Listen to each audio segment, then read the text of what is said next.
সরকার পরিবর্তনের সাথে সাধারণ মানুষের ভাগ্যের আসলে কোনো পরিবর্তন হয় না। বিশেষ করে মিডল ক্লাস ভাগ্য, এটা হচ্ছে মার খাওয়ার ভাগ্য। একবার অর্থনীতি মারবে, একবার রাজনীতি মারবে, একবার প্রকৃতি মারবে, মানে আপনি মায়ের উপরেই থাকবেন, ভাগ্যের পরিবর্তন হবে না। এবার আসেন সরকার পরিবর্তন। আমাদের দেশের যে সরকার পরিবর্তনের যে সিস্টেম, যে প্রসেস, এটা খুবই জঘন্য। আমেরিকায় যদি কেউ সরকার হয়, মানে সরকার প্রধান হয়, সে মনে করে আমি জনগণের রাখাল, নির্দিষ্ট সময় পর্যন্ত জনগণের সেবা দিব, তারপরে আমার সময় শেষ হলে আমাকে সরে যেতে হবে। তারা করেও সেটা, বাট আমাদের দেশে এটা হয় না। কারণ আমাদের দেশে যে সরকারে আসে, যারা সরকার গঠন করে, তারা মনে করে আমরা হলাম দরবেশ, আর জনগণ তোমরা হলা সেবক, তোমরা আমাদের মুরিদ, এই যে আমরা গদিতে বসলাম, তোমরা আমাদের এখন সেবা করো। যে কারণে একবার গদিতে কেউ বসলে গদি আর কেউ ছাড়তে চায় না। আর আমাদের দেশের সরকার পরিবর্তনের শুরুই হয়েছে হত্যার মাধ্যমে। বঙ্গবন্ধুকে সপরিবারে হত্যার মাধ্যমে সরকার পরিবর্তনের সূচনা হয়েছে আর কি। এরপরে জিয়ার সাথেও সেম ঘটনা হয়েছে। তারপরে এরশাদের যে পতন হয়েছে, সেখানেও আপোষে হয় নাই। তখন বিএনপি আর আওয়ামী লীগ দুই দল এক হয়ে আন্দোলন করছে। দীর্ঘদিন আন্দোলন করার পরে এরশাদ একসময় বাধ্য হয়েছে ক্ষমতা ছাড়তে। এরপর আসলো খালেদা জিয়া, মানে বিএনপি। সেটাই ছিল এই দেশের প্রথম ভোটের রাজনীতি বা গণতান্ত্রিক যে একটা হাওয়া, এই হাওয়া লাগার একটা সময়, সেটাই প্রথম। কিন্তু সময় শেষে বিএনপি আর ক্ষমতা ছাড়ে। এটা 1996 সালের ঘটনা। আবার শুরু হলো আন্দোলন দেশব্যাপী, সেই রকম আন্দোলন, আওয়ামী লীগের সর্বাত্মক আন্দোলন। সেই আন্দোলনে আমার এক সিনিয়র ফ্রেন্ড ছিল, খুবই ক্লোজ ফ্রেন্ড, শুধু ফ্রেন্ড না, আমার পারিবারিক আত্মীয়। বয়স বেশি ছিল না, 16-17 বছর বয়স হবে। রাজনীতি করতো। রাজনীতি মানে কি, বড় নেতাদের সাথে থাকতো, চলতো, এই আর কি। সেই আন্দোলনের সময় একদিন কে বা কারা তাকে রাতের বেলায় হাতে এবং পায়ের রক কেটে পুকুরের মধ্যে ফেলে রাখছে। শুকনা পুকুর, আমার এলাকায় শীতকালে সাধারণত পুকুরগুলো শুকিয়ে যায়, এরকম একটা পুকুরের মধ্যে ফেলে রাখছে। সকালবেলায় কোনো এক ভ্যান চালক সেটা পাশ দিয়ে যাচ্ছিল, তখন গুঙ্গানের শব্দ পেয়ে উদ্ধার করে হসপিটালে নিয়ে যায়, কিন্তু সেখানে মারা যায়। এই মৃত্যুটা পারিবারিকভাবে আমাদেরকে অনেক মর্মাহত করেছিল, আমরা অনেক স্যাড হয়েছিলাম। যাই হোক, সে আন্দোলনে সারা দেশে এরকম অনেক মৃত্যুর ঘটনা ঘটছে। তারপর এক সময় খালেদা জিয়া ক্ষমতা ছেড়ে দিলেন। তারপরে নির্বাচনে আওয়ামী লীগ আসলো, তারপরে আবার বিএনপি আসলো।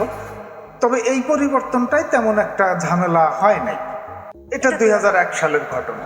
কিন্তু 2006 সালে সময় শেষ হওয়ার পরে আবার বিএনপি ক্ষমতা ছাড়ে, আবার শুরু হলো গ্যাঞ্জাম, আবার লাশ।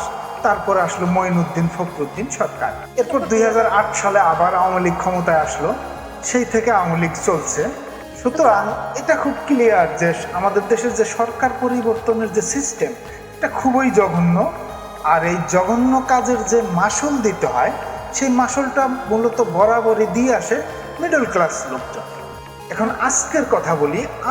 এখন পর্যন্ত গার্মেন্টস শিল্পের যে ক্ষতি হয়েছে, আমি শুধু গার্মেন্টস শিল্পের কথা বলছি, অন্যান্য সব বাদ, শুধুমাত্র গার্মেন্টস শিল্প।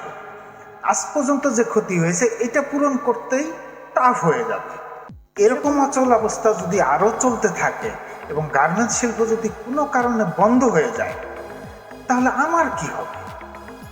আমার বলতে অনলি আমি, এখানে শুধু আমার কথা বলতেছি। আমি কি খাবো? এরপর আসবে আমার ফ্যামিলি কি খাবে? তারপর আসবে আমার কলিগরা, তাদের ফ্যামিলি। এভাবে 50 লাখ মানুষ, 50 লাখ ফ্যামিলি।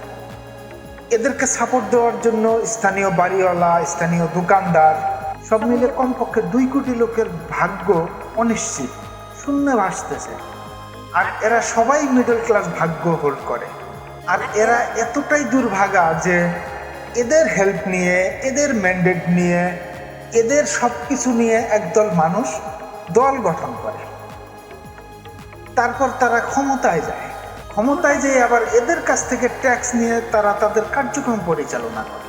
কিন্তু এদের এই যে মিডল ক্লাস, এদের চলার জন্য রাস্তা নেই, বাসা থেকে বের হলেই কাদা, জুতা পরে যাওয়ার অবস্থা নেই, রিক্সায় যাওয়ার অবস্থা নেই, ব্রিজ নেই, কালভার্ট নেই।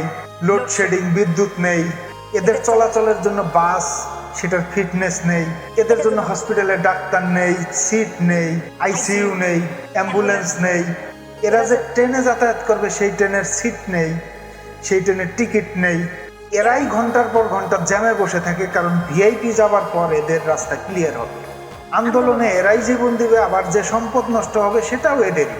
বিশ্বাস না হলে খবর নিয়ে দেখুন, এই যে এখন যে ছাত্রছাত্রীরা আন্দোলন করতেছে, এদের 99% মিডল ক্লাস ফ্যামিলি থেকে আসছে।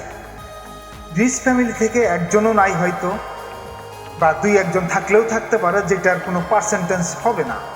আর 1% হতে পারে যারা গরিব ফ্যামিলি থেকে আসছে।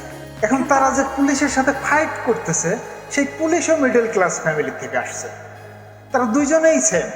একটা জিনিস চিন্তা করেন, এই আন্দোলনে খালেদা জিয়ার কেউ আছে, ওবায়দুল কাদেরের কেউ আছে, ফখরুলের কেউ আছে, শেখ হাসিনার কেউ আছে?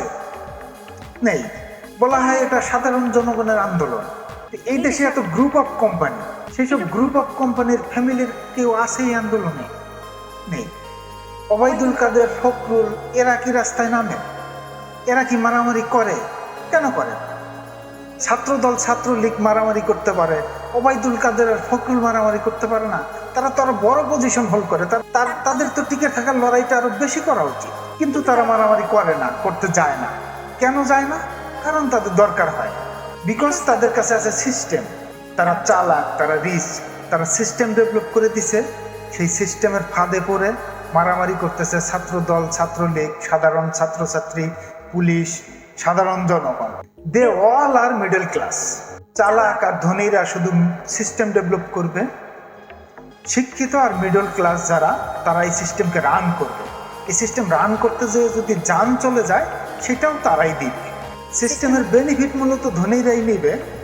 তবে ভাগ্য পরিবর্তন হবে এই আশায় মিডল ক্লাস এবং শিক্ষিত লোকজন এই সিস্টেমের সাথে লেগে থাকবে। কিছু লোকের ভাগ্য পরিবর্তন হলেও 90% লোক আশায় আশায় জীবন পার করে দিবে। এটাই হচ্ছে সিস্টেম, এটাই প্ল্যাটফর্ম।